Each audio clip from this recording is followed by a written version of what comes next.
Me and see me okay. My name is Dr. Boyce Watkins. Welcome to drboycetv.com, the home for intelligent black people. And today we're going to talk about Joe Biden and reparations and all the other ugly topics that nobody wants to discuss. The big question for today is, does Joe Biden owe black people? Does Joe Biden owe the black community for the fact that we put him in office? That black people have saved America time and time again. They have acknowledged that we have saved America many, many times, not just built America, but saved it. And there are people who are basically saying, okay, it's time for you to pay up. Shut up and pay me. You owe us. So our two special guests for today are Miss Zakia Sankar Jabbar. Sankar Jabbar, did I say that right? Yeah, you got it. Sankar Jabbar. All right, good. Because I'm so bad with names, I don't know why. And the other sister is Miss Sylvie Bello from Canberra Council. How you doing today, sister? Oh, it looks like she is muted. There we go. Say that again. Doing really, really good. Thank you for this opportunity, and also to be in communion with my sister Zakia. Well, you know what? I'm very happy to have you both here, and I think this is a wonderful topic, and I think it's a great topic to discuss. But before we begin, I want to ask everybody who's watching, please hit the thumbs up button, share button, subscribe button. This is a home for intelligent black people. We need more intelligent black media. We need your help in making sure people see this. So everybody right now, take a second. Don't just hit the thumbs up button. Subscribe to the channel that you're on and share this video. Hit the share button. It don't take nothing but a little bit of energy from your fingers. Just share. Everybody, please do that and give me a yes in the chat once that's done, because we're building our own media. So let me jump in. So Miss Zakia, let's start with this conversation about Biden and the black community. There's this real special relationship that the Democratic Party has with black people. They expect us pretty much to come through for them. Has the Democratic Party, in your view, come through for us? And if so, how? If not, how? Thank you, Brother Watkins. This is great time to have this conversation. And to answer your question simply, from my perspective, the answer is no. I believe the relationship between the Democratic Party and black people is an abusive relationship. As you mentioned, we come through for them time and time again. Yet when it comes to our actual material conditions, and this is local, state, and federal, they continue to fail over and over again to come to our defense when we need them. So the answer is no. I'm very disappointed, certainly in the party politics, again, at the local, state, and the federal level. And I speak about this to be very clear with the audience as someone who is experienced in advocacy, in organizing, and in policy work as well.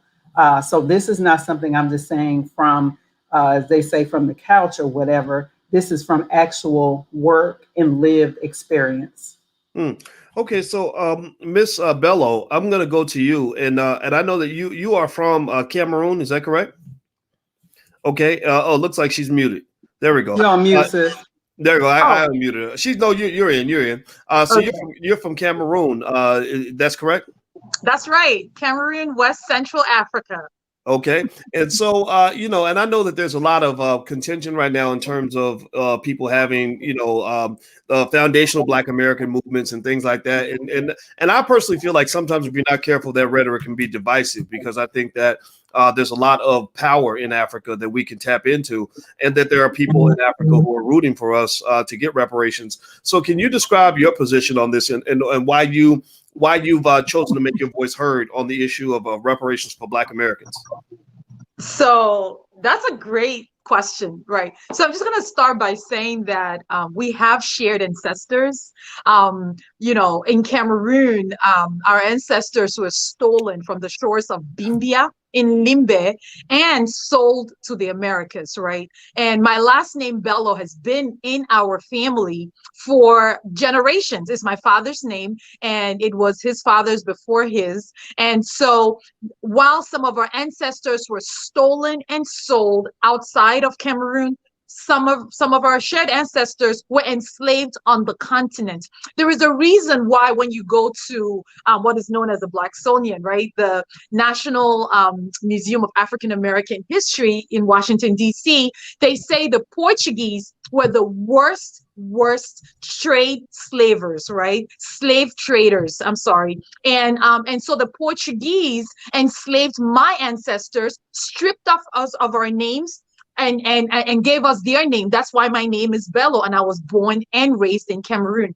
What do we see as at my organization, the Cameroon American Council? We absolutely support HR 40.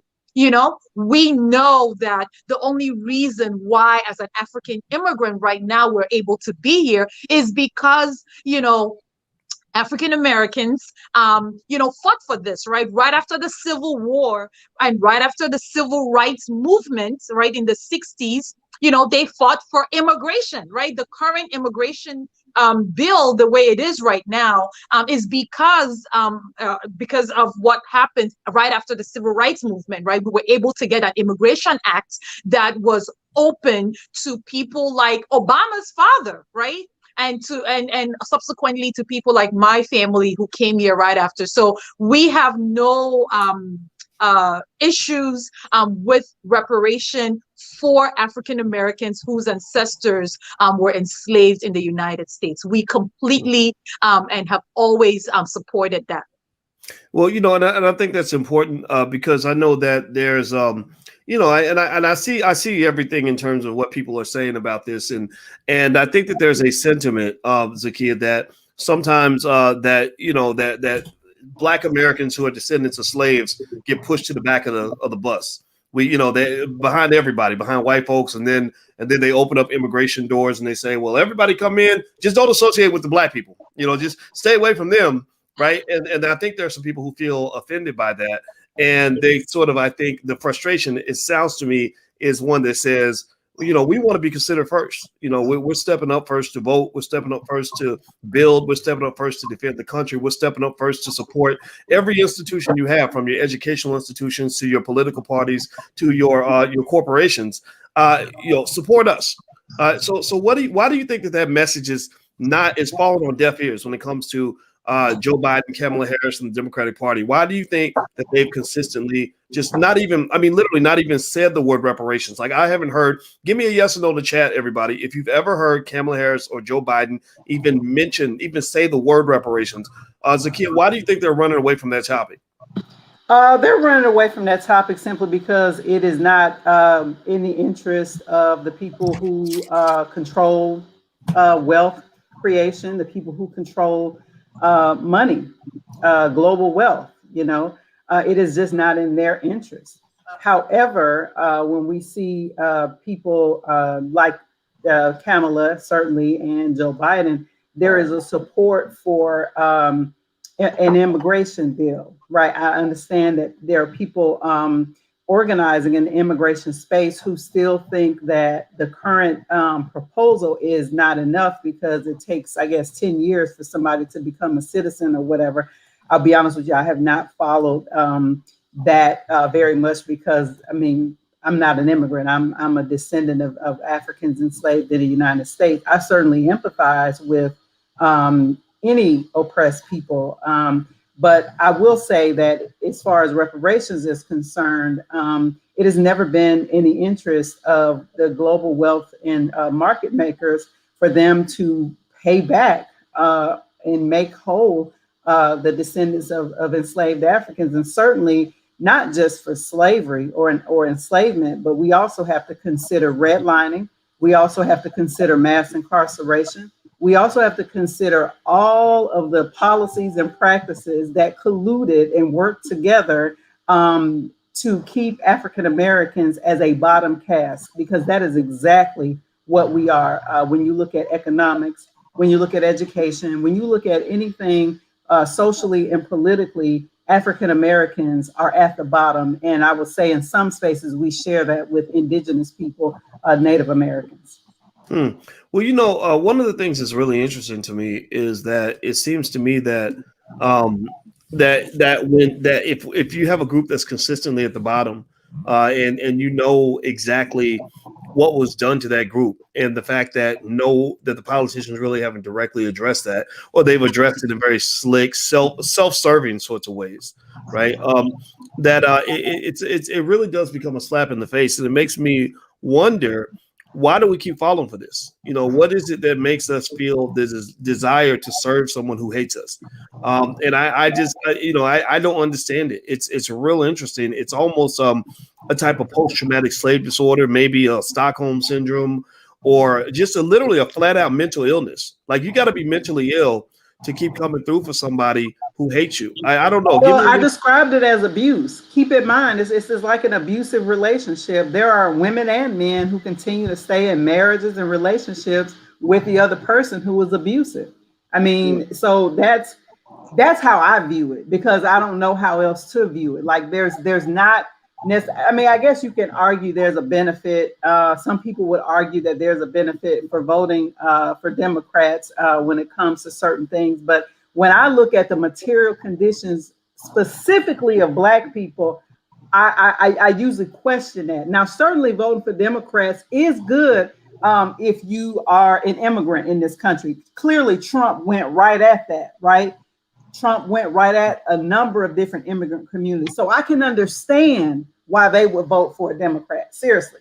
But when I think about Black people and particularly descendants of enslaved Africans in this country, I believe you questioned it. I'm still trying to locate a specific policy where the past president specifically targeted us.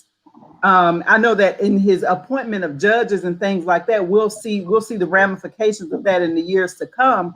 But a specific policy like he did with the bans on certain countries, I wasn't able to really identify a specific policy where he specifically targeted African Americans.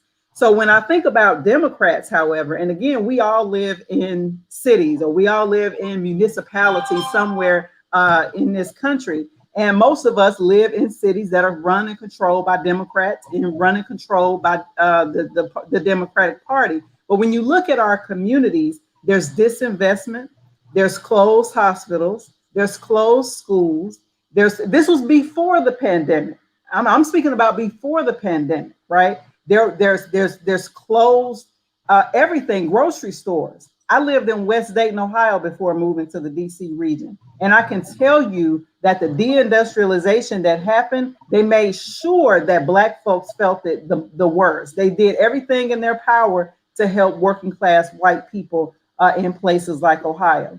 I'm in Maryland now, and I'm watching our Maryland legislative process, which is a Democratic controlled legislature with a supermajority. And I'm watching them like just, fiddle around. They can't even pass something that's repealing the Law Enforcement Bill of Rights with a Democratic supermajority. These people are still in a hearing debating about it. What is there to debate when you have Black people consistently and constantly murdered by the police? That's another thing that Biden has not said anything about. When you look at his executive orders, nothing on police after the summer that we had in 2020. Absolutely nothing on police. So again, I'm just not sure when we vote, what is it about? Because it seems like it's more of a party kind of thing, more of a, we are in certain camp and, we want to be on the winning team. The winning team to what end is my question. What are we materially gaining when we vote for these people? And this is a legitimate question. And I will welcome anybody who is still a staunch supporter of the Democratic Party to explain that to me. Interesting. Well, it is kind of funny, like I think that there's just something. I always laugh when I see people that'll have the little stickers that say I voted, and I'm not saying there's anything wrong with voting, but my question is, you voted for what, right? Like, what did you? Right. It's like it's almost like a little 3-year-old saying, "Mommy, I ate my breakfast," or I went outside today, like it's like this weird little thing where almost like you're getting some sort of self-esteem from saying I participated in the system. There's no substance there. Maybe, I mean, nothing really effectively happened that really I can't even say the word, substantively affects our lives. But it's like you just are happy to say you did it because you did it. right? And I think that I encourage people to kind of go to that level too, to understand. Look, there's nothing wrong with voting. In fact, voting is something you should certainly do, but there should always be a why.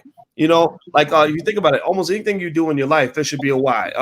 I read a book. Well, why did you read that book? Did you read it just to read a book, or did you read a book because you're trying to learn something? I don't know. I ate today. Well, what did you eat? Why were you eating? What were you putting in your body? Right? You have to go to that next level to understand the what and the why, as opposed to just this is what I did. So let me ask you this, Miss Bello. So you specifically, if I'm not mistaken, Zakia, I don't know if Zakia told me a story about you or not, but this is what she said before you came in.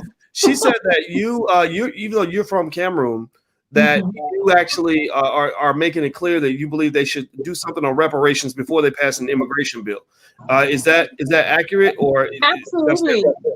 Absolutely. Look, every single group, so the United States, right, understands what it means to get to the root causes of issues, right? The United States understands what it means to support folks who are coming up, right? Let's take, for instance, World War II, right? The U.S. passed a Marshall Plan for Germany, the oppressor, right, that went after, Black people. Germany was in Cameroon. Germany colonized Cameroon, right? So this is an oppressor that colonized Cameroon before the Holocaust in Europe, had a Holocaust in Cameroon, Togo, and other African countries that it colonized. The United States had the wherewithal, the money, everything, the budget, the political will to fund for the rebuilding of Germany, a plan called the Marshall Plan.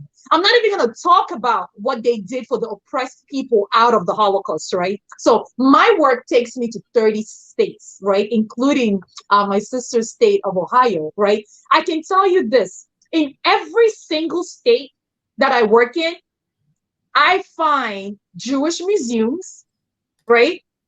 Holocaust museums in every single state for an oppression that happened oceans away. My family's in Tulsa. Guess what? Greenwood, Tulsa does not have a museum, right? They don't. Do you know where I take my niece to find out about her town? I have to take them to the Tulsa Public Library at the Greenwood branch because they don't have an African-American museum talking about an event, talking about an atrocity that happened in Tulsa, right? So I can tell you this, it is completely unfair, right? It's unjust for Tulsa and other cities and the entire country that benefited from slavery not only have reparation, but have museums, right? And sometimes when I go to, and I've been to at least in those 30 states, probably those 30 Jewish museums, right? And every time when I ask the question, they'll say, well, you know what? A lot of this is funded by our members, right? And I say it's easy to be funded by your members because once we, by we, I mean America, right? Once America supported, the oppressor Germany by funding them and supported the oppressed, right? They provided them with immediate papers. The Jewish people could come here and they had papers. So of course they could build, of course they could have the money so they can turn around and fund the museums, right? So I'm saying all this to say that they also receive reparations. Like everybody else, including atrocities that happened oceans away, the US Congress has provided money for reparations. Have provided money to rebuild to the oppressor, right? Take Japan, right? Like once after we bombarded, Hiroshima, what happened? We went ahead and provided them with, you cannot even compare the international and foreign policy guidelines and policy and procedures between Japan and the United States and Cameroon and the United States, right? You just cannot compare. They have better relationships because America, after the atomic bomb, bent over backwards right, to support them. I mean, have they done everything they needed to do? No, but they did. They took significant steps. That has not happened.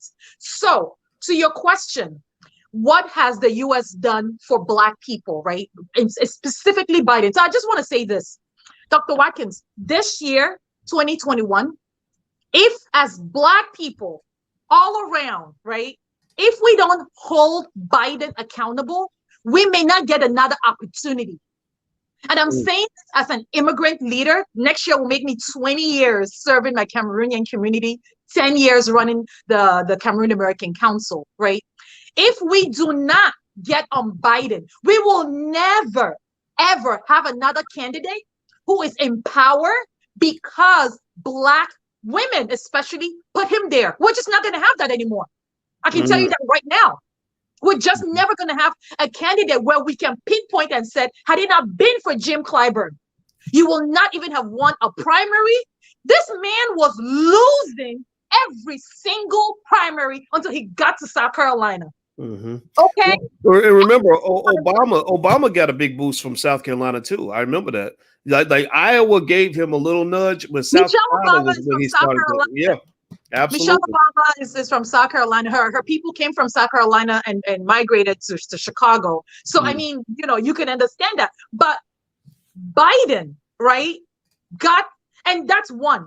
Two, right, he benefited from having a Black man as president and a Black woman as vice president. So if there's anybody who got the nomination because of Black people, right, is sandwiched between Black people, we're probably never going to have that again. We're just not. This is a man who spent 30 years wanting to be president, and it eluded him for 30 years until Black women in South Carolina, right, gave that to him. So anything he's gonna do, it eluded him because he was too racist at the time. He was racist as hell. That's what I said. People forget that. Well, yeah, a lot of people don't pull up those old pictures of him with Strom Thurmond. You know, it's there's not. You would have a hard time finding a racist anywhere that to match Strom Thurmond. I mean, that man was something else. And Joe Biden, I think he didn't know that at least some smart people would remember this weird relationship he had. But he used to talk all the time and brag all the time about how him and Strom were best buddies and all this other stuff.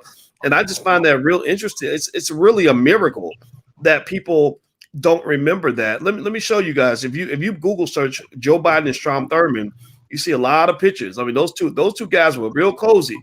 So you know, I think the honest question is, how can you really be the savior for Black people and the number one advocate when you cozying up with borderline Klansmen?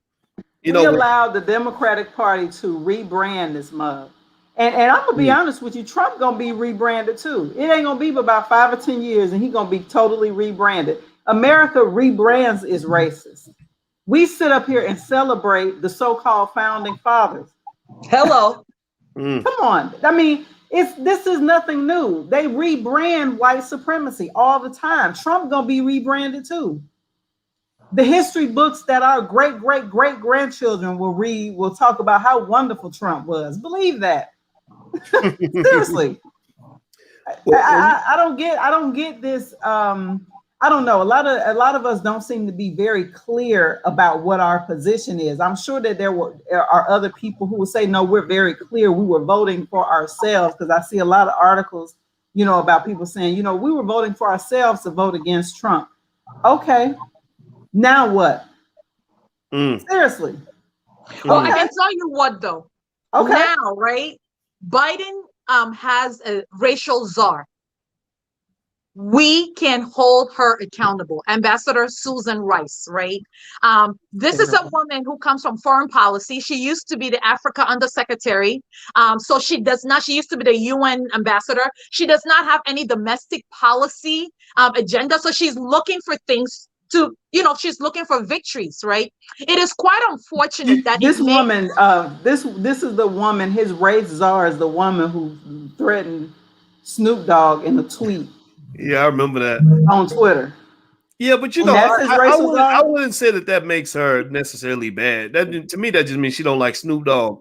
But I do think though that when you are talking about white supremacy and racism and everything, it's such an elusive thing that literally I almost look at it like it's like trying to get all the oxygen out of the room. Like you can't get all the oxygen out. It's gonna be there, and so what you got to do is just adjust to what's there, right? So you're not going to there is no anti-racism vaccine. There is no way to extract racism from America. It's in the fabric of this society, and you make yourself go crazy and look crazy trying to figure out what. Okay, you're racist, but you're not. No, you're racist, but you're not. And then you find out that the racism's everywhere. So I think that what Black people have to do is, instead of looking outward and trying to figure out which white person is my friend and my enemy, look inward. These are where your friends are. These are where your allies are. And then you just go out into the world and say, look, I don't know if you're racist or not. I'm not going to try to figure that out. All I know is I can evaluate you based on your actions. If you're delivering for the people I care about, then you can be my ally. If you're not delivering, then you cannot be my ally. I'm not going to get into this conversation about racism and relativity, because what happens is you get Democrats, Republicans arguing over, well, you're racist. No, you're racist. No, you're racist. No, you're racist. Well, sure, okay, Trump's a racist. Let's say that, right? But then now you turn it and you're acting like Joe Biden is a good guy. Like, what are you talking about? Like, he's better than Trump, but that don't make him a good guy. Stop that. Only stupid people fall for that stupid argument, right? None of them are good guys. Get off of it. Let it go. Stop looking for a white hero and start looking for the hero inside of you. I'm done talking. Later. Well, what it is that right now, right, we're back to covert racism. With Trump, you knew where you stood. It was overt racism for us as immigrants, for us as Black people. And just assuming, like, when you think about, just like, the voter suppression, and, his, the way he treated women, he was just bad all around. But that was, overt. It was in your face, right? What we need to make sure is that we don't go back to the covert racism that happened, prior to Trump. And that is the reason why, with Susan Rice being the racial czar, and the fact that in addition to that, she's the domestic policy chair, right? We need to ask her that there is no point putting out an immigration bill as the first ever bill coming out of the White House. And this is coming from a 20-year immigrant activist, okay? There is no point putting out an immigration bill, which, by the way, is not even it's not equitable, right? So they need to pause on that, take HR 40 that has been languishing in Congress for years and years and years, matter of fact, decades, right? Update it and pass it. That is the priority. So that's why we want to call on everyone to join us in telling Biden, why are you rushing the immigration bill? So if you look at, he put out, all his policy agenda. The only thing that he put out that kind of relates to racial equity, right, is housing. That's the only thing he put out. So when you see the provisions he said about DOJ, saying he's stopping or he's canceling private prisons, the private prisons part, these are private prison contractors, and these are new private prison contractors, and these are new federal. It does not include county, state, city. It just doesn't. So the percentage is so low that it doesn't even fully affect us as Black people who are constantly, being harassed and sent to jail. And we usually start with cities, county, and state jail before we even get to federal jail, right? And then and for me in particular, as an African immigrant activist, we would like for that private prison contractors stopping, to extend to DHS, to Department of Homeland Security, because detention centers are all owned by CCA. Correctional Corporations of America. So they own the detention. If you go to a place like Louisiana, right, when the state of Louisiana turned over its private prisons from county and city, do you know what they did? They just opened up those contracts for for immigrants. And the majority of those immigrants are Black immigrants from my country, Cameroon. If you look up Pine Perry Cameroonians, they were beaten, they went on hunger strike, just because these men and and women who run these private prisons, once they lost the city and county contracts, they just went after more Black people, continuing Louisiana's decades, centuries old legacy of basically housing and chaining Black bodies. So right now we can tell the Biden campaign, the Biden team, what is the rush on the immigration bill? Like, exactly what is the rush?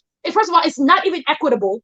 Black people have the worst of it within immigration. We are never recognized. Visas, there's 7 continents. The visas to the one continent with the biggest number of countries always is the lowest. There is no point pushing an immigration bill when you need to deal with a 400-year-old crisis. Matter of fact, for those in Tulsa, this year marks 100 years since the Tulsa riot. Okay? Those are the things we need to deal with right now. There's no point talking about the immigration bill proposal that he put out. He says he wants to talk about the root causes of Central American migration. How about you talk about the root causes of Black America problems? How about you talk about that root cause? What is the point? So I need everybody to call Bob Menendez. Bob Menendez is out of New Jersey. That's my home state of New Jersey.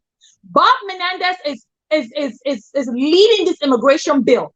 Okay, we need to let Bob Menendez and who else, Cory Booker, know there is no rush on an immigration bill when we need to be looking at the root causes of the racial reckoning that happened. And this is coming from an African immigrant activist. So that's our point. So the hashtag is Biden owes Blacks. There is no rush.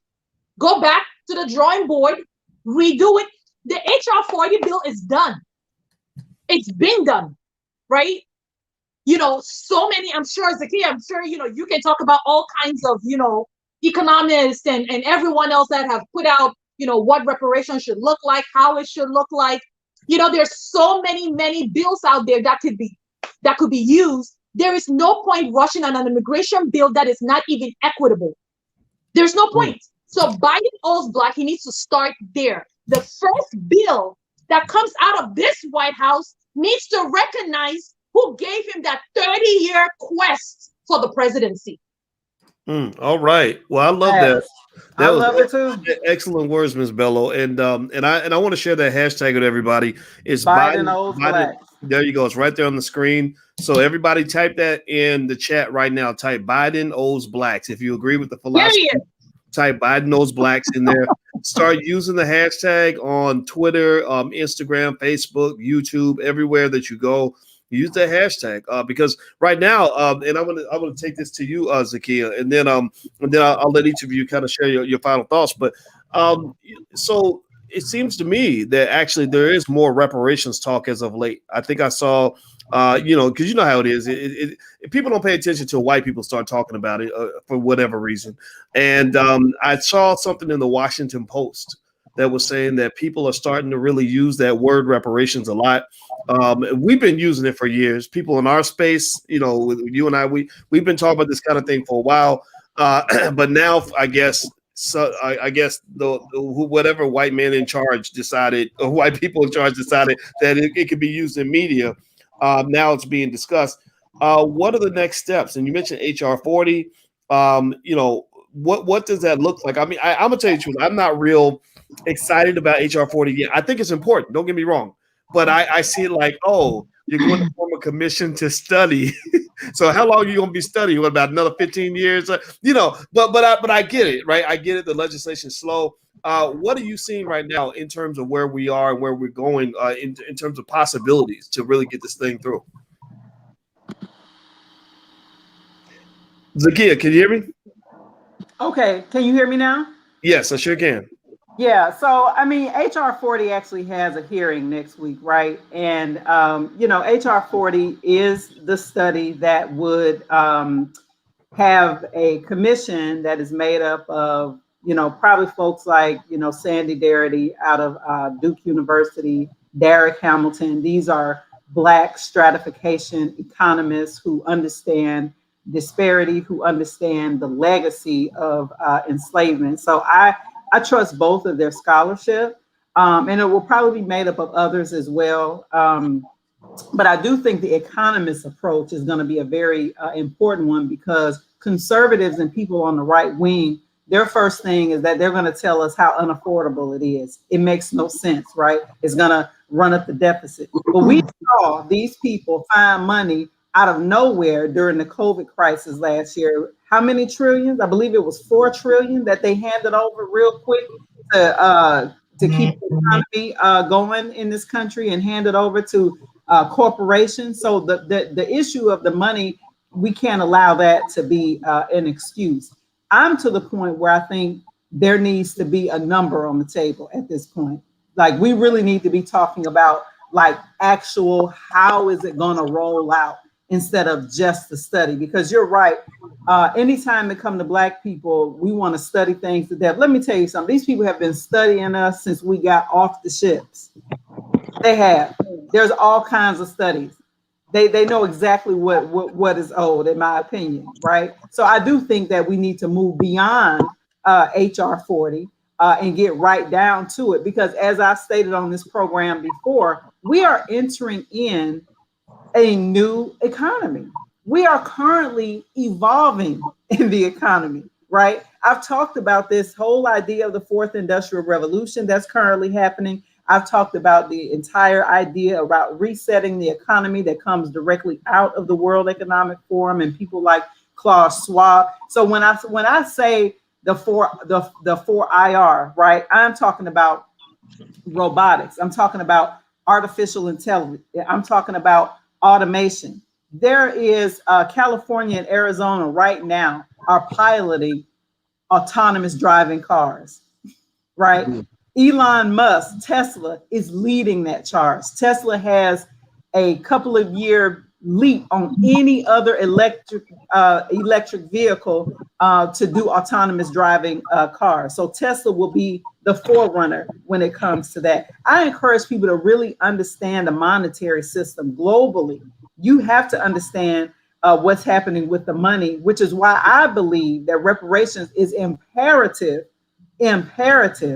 for Black people, like right now, seriously, because I'm afraid that, you know, most of the jobs that we currently do, particularly the working class, the poor and working class, when you think about the transportation workers, when you think about the people who keep our grocery stores open, when you think about the restaurants open, there are a lot of jobs in all of those sectors that are on the chopping block with all of those different technologies that I mentioned just a few minutes ago. So that's another reason why I would like to see economists specifically at the table. That's why I started off with Sandy Darity, Derek Hamilton, and other people, that they have to be at the table because they know what's coming, right? Like, they can see that this economy is shifting, and who you think gonna be disproportionately impacted? Like, we disproportionately impacted with every damn thing else. It's gonna be us. Yes, and you know, and I'm glad you mentioned Sandy Darity and Derek Hamilton. Right. I know Sandy has done some excellent work, and I know Derek did some work with the Contract of Black America. Everybody, yes, he did. That's right. That. He was influential in that, and also another person who's influential in that contract was Dr. Claude Anderson, and honestly, that's one of my litmus tests to determine whether you having a serious meeting or an unserious meeting. Exactly. When you're sitting down trying to talk about deep economic theory with Al Sharpton, that's not a serious meeting to me. That's not a serious meeting. Al Sharpton's a very smart man, but he's not an economist. If you need to know how to give a sermon or how to fix your perm, he's your guy. But if you're trying to go and actually really solve a serious problem like reparations, Al Sharpton is not it. You need to bring real people to the table. Dr. Julianne Malveaux is right there in DC. So They need to start bringing those people to the table. In fact, Dr. Anderson, everybody who's listening, Dr. Anderson did actually mention that he wanted us to reach out to Buttigieg I guess he's the transportation secretary. I can't say his name. Is it Peter Buttigieg? Did I say it right? Yeah. Buttigieg, whatever. Yeah, Yeah, they have a- Buttigieg, because Dr. Anderson wants to implement some Powernomics ideas, particularly something having to do with a high-speed railway. And so, so anybody who wants to support that, please feel free to reach out and call them. And I think in general, there needs to be a push for them to bring people like that to the table. And I know, for example, there was a conversation, there was chatter about Biden's team sitting down with Ice Cube. Remember, they made that promise to him before the election, and they haven't fulfilled that promise yet. Now, maybe they will. Maybe I'm wrong. Maybe I don't know what's going on. All I know is that last time I checked, that meeting has not occurred. And I think that this is one of those situations where a lying politician needs to be called out for their lie. Right? If you lied to Black people, because millions of people were okay with the idea of saying, give us something for our vote. Millions of people supported that idea. So the fact that you're ignoring millions of people in that way, it doesn't mean that you should tell anybody what to do. I'm not telling anybody who to vote for or what to do in the election, but you got to remember these things.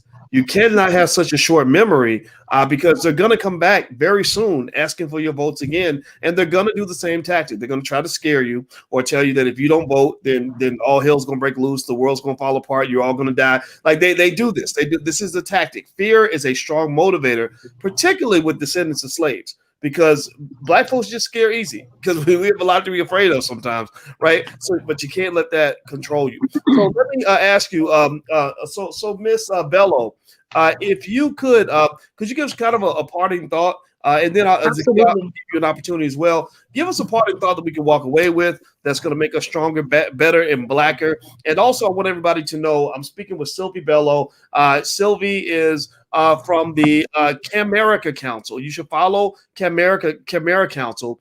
It's going to show up on the screen, so everybody follow that handle, and also follow Zakia. Zakia is really smart as well. And last but not least, they have a hashtag, and we had it on the screen. The hashtag is Biden owes Blacks. So use that hashtag as much as possible if you agree with what's going on in this conversation. So, Miss Bello, your parting thoughts, ma'am. So thank you so much again. And I just want to say that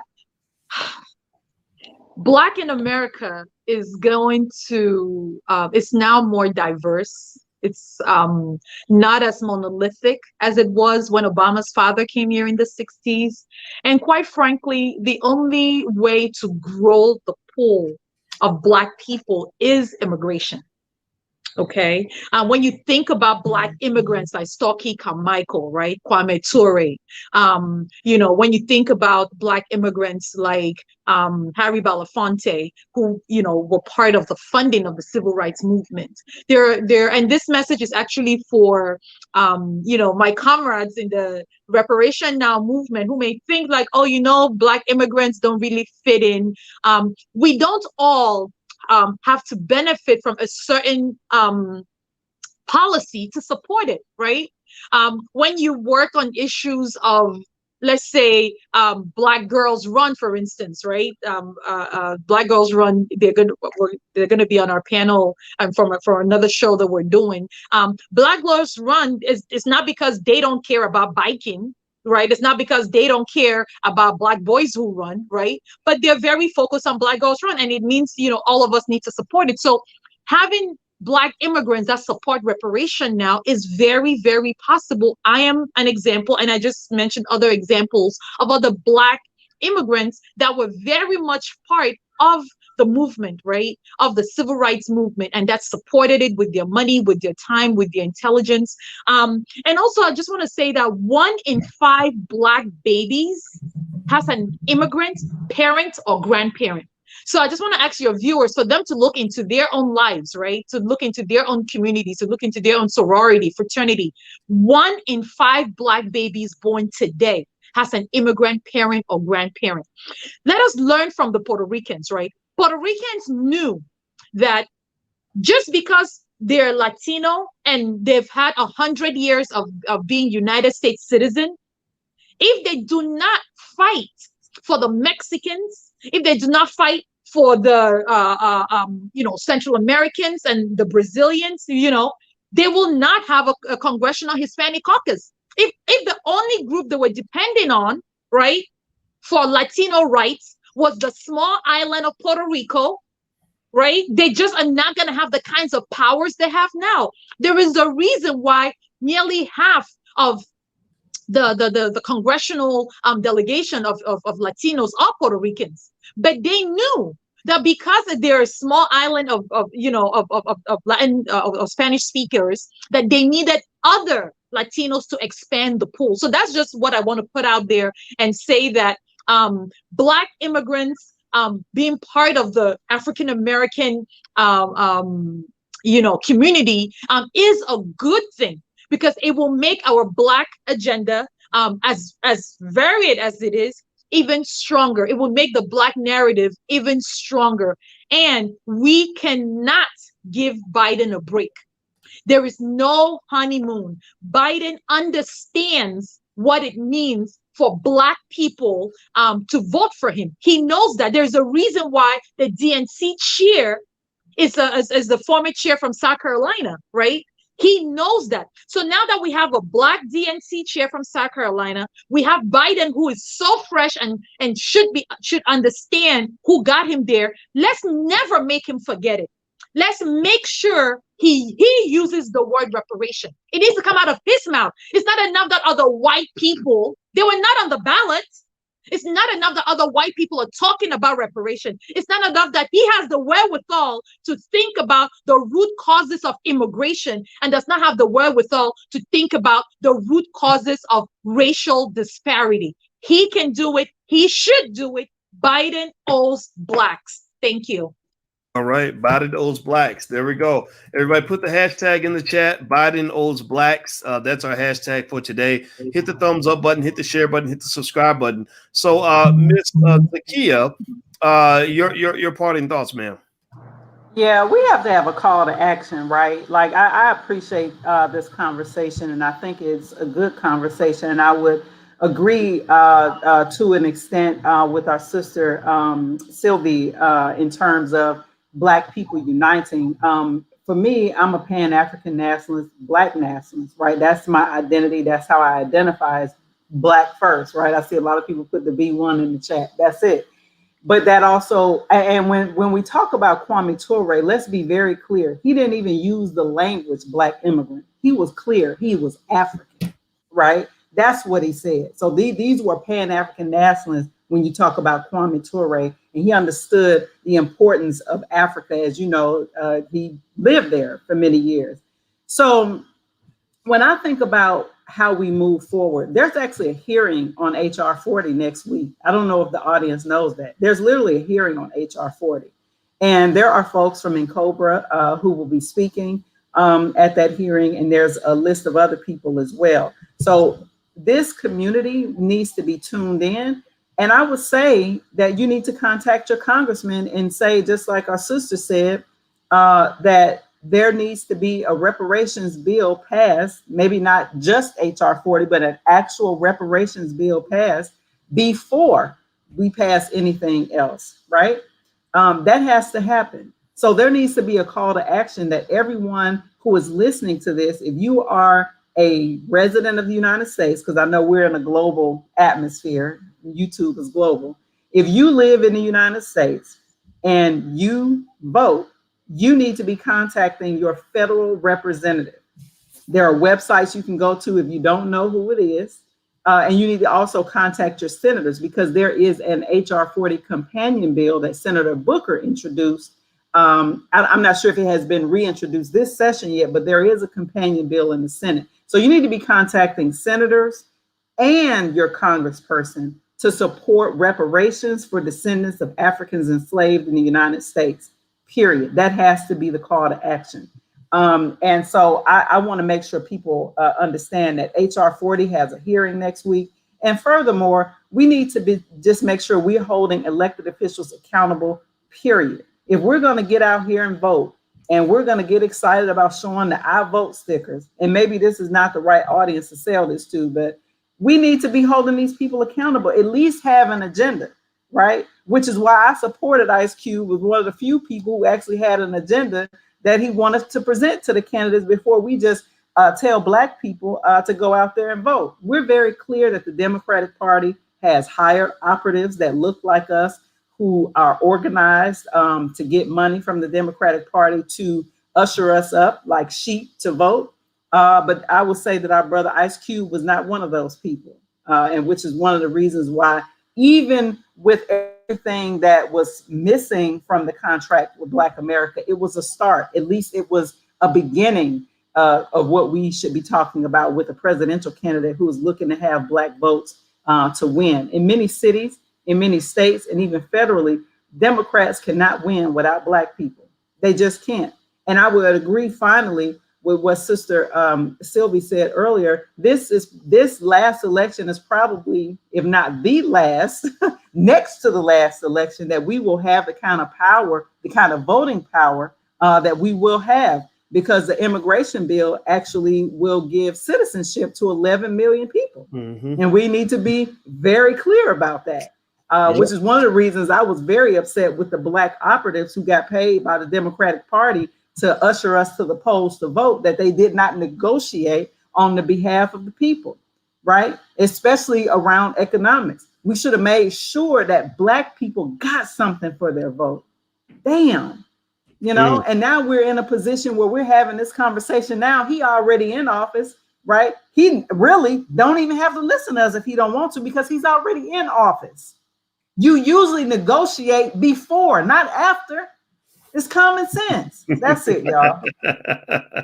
Well, you know, common sense is not common. And I'll tell you what, there is a real energy behind, you know, the anti-intellectualism, the promotion of mass stupidity, you know, and there was a lot of stupidity going around. It was going around like coronavirus in this last election. I mean, there were people just spewing the dumbest talking points, saying you should vote for Kamala because she can, you know, I think Ricky Smiley said, because she sang Atomic Dog, that's why she's got my vote. And you just had a lot of real buffoonery going on. But not everybody, not everybody fell for it. Fortunately, we had people, you know, and I do give a shout out to Ice Cube and whether it's him, Dr. Claude, and others that use their power and platform to genuinely advocate for Black folks. And I thought that was really a watershed moment for Black people. And I think that also says that while you're 100% correct, and people don't understand this, they're passing the immigration law because they want to get rid of your Black butt. They don't want to depend on your Black behind to get into office. But like, these Black people are getting smarter, and we can't fool them with the okie doke anymore. So we need to get a new base. You know, it's Listen, I'm gonna say something. I think we were actually smarter this election. There were too many organized groups. Listen, I don't have any evidence, but I will tell you that in 2004, I will remind this audience that in 2004, I still lived in the state of Ohio. Ohio was a battleground state at that time, and I was actually working the elections during that time. And at that time, I was still a Democrat, right? I'm an independent now. But I remember how up in arms grassroots folks who worked to get out the vote. I used to be one of those people who worked to get out the vote, how upset we are because we knew that the Debo voting machines had flipped the election for George Bush over Kerry. And this is not hyperbole. This is true. Senator Barbara Boxer in the Senate objected to the 2004 presidential election. Yes, she did, on the floor of the Senate. And it was Sister Stephanie Tubbs Jones from Cleveland. Sister Nina Turner is running for her seat now because Marcia Fudge, who replaced Stephanie Tubbs Jones, got appointed to HUD. See, y'all don't remember history. I have to remind people that it wasn't just about Trump being crazy and can't nothing be done with the voting machines. If it's an electronic voting machine, something can definitely be done to it. And it was Democrats at that time who felt that the machines in Ohio, and they had good reason. I'm sitting up here saying they had good reason to, because the president and the CEO of Debo was a Republican donor, one of the biggest Republican donors in the state of Ohio. Listen, you can go back and I want people to research anything that I ever say. You can go back and research it yourself. But Sister Stephanie Tubbs Jones did object to it. It was the same kind of thing we had. Of course, it was much worse. January 6th, obviously, because, we had the white people go into the Congress and everything. So, but it's not an illusion that the voting machines can be tampered with. It's just not. Mm-hmm. I am of the belief that we really need to go back to paper voting. And as more and more that we infuse technology with the economy, with education, it's going to be even more peculiar as we go forward. And I'm just telling people to really think about that. There's some other, I believe, particularly when it comes to voting, I believe Canada still votes by paper. I think we need to be able to vote by paper, because I'm going to go on record and say that I do not think any election in this country is on the up and up. That's it. Well, I'm gonna say that I agree with you. I just don't. Well, you know, think about it. I think black people didn't turn out for Biden like that. I'm sorry. I just don't believe it. And I'll tell people to go back and look at a video that it's the organization called Leaders of a Beautiful Struggle out of Baltimore, Maryland. Brother named Lawrence Grand Prix. He is on staff at LBS. Brilliant brother. He actually broke down the voting statistics in places like Milwaukee. He looked at places like Detroit, all these places where we said, ooh, the black people really got out and voted for Biden. That's what flipped the election. There was no uptick in voting in Milwaukee and from black people. There was no uptick in voting in Detroit from black people. There was no uptick in voting in Philly from black people. Those are lies that was spent out by the media. He went back and looked through it. I said, ooh, you're going to get some hate off of this. But I'll encourage everybody to go and look at their Facebook page. He did it, I believe, in December. They did a show just like this, and he looked through all the numbers. The brother is a bad researcher, independent researcher. So, I mean, I'm just saying that. That's all I'm saying. You put two and two together. Well, you know, I think that, you know, if it's easy for us to believe that elections are stolen in other countries, why is it so hard to believe that it happens here, right? I mean, you know, if you talk about other countries, we're always monitoring other countries' elections, and we're reporting in media, oh, this election was fraudulent, blah, blah, blah, blah. But for some reason, we think it can't happen here. And so it actually, I'm gonna stop talking about that, because literally it's so bad they're banning you. Yeah, they'll ban you. Yeah, you gotta be careful what you say. But that's why I said put two and two together. Like, I'm not saying I don't have any evidence. Listen to me. I don't have any evidence. All I know how to do is think. You see, you feel me? I know how to think. I'm a critical thinker. Be a critical thinker. They ain't outlawed that yet. That's all I'm asking our people to do. And people who are interested in continuing to listen to like my commentary, you can check me out at Real Talk with ZSJ on YouTube. There we go. I'm Real Talk with ZSJ on YouTube. You can check me out. You can come and subscribe. Real Talk with ZSJ on YouTube, and you can follow me at Real Talk Uncensored on Twitter and Instagram. All right, there you go. So everybody, make sure you follow these sisters. Their information is right there on the screen. Please give them a digital thank you for their brilliant contribution and these great ideas. And remember, the hashtag is Biden Owes Blacks. So use that hashtag on social media. Everybody put it in the chat on your way out the door. Also use it when you go to Twitter, Instagram, etc. And also I want to say thank you so much to our guests, Miss Zakia Sankar Jabbar and also Miss Sylvie Bello. Thank you all very, very much. Don't forget to contact your congressmen and your senators. Reparations now. Call them. Just tell them reparations now. You ain't got to know everything. Just let them know. All right. And actually, I put a link. If you go to house.gov, you can actually look up your state representative based on your zip code. So let me actually show you all. So here on the screen. Thank you, boys. I appreciate that. Oh, you're absolutely welcome. So here you can actually put in your address and everything. And they've got information about representatives, directories of leadership, things like that. But also you can search based on your zip code. Yes, so I put in mine, right? I found my representatives, Bill Foster and Lauren Underwood.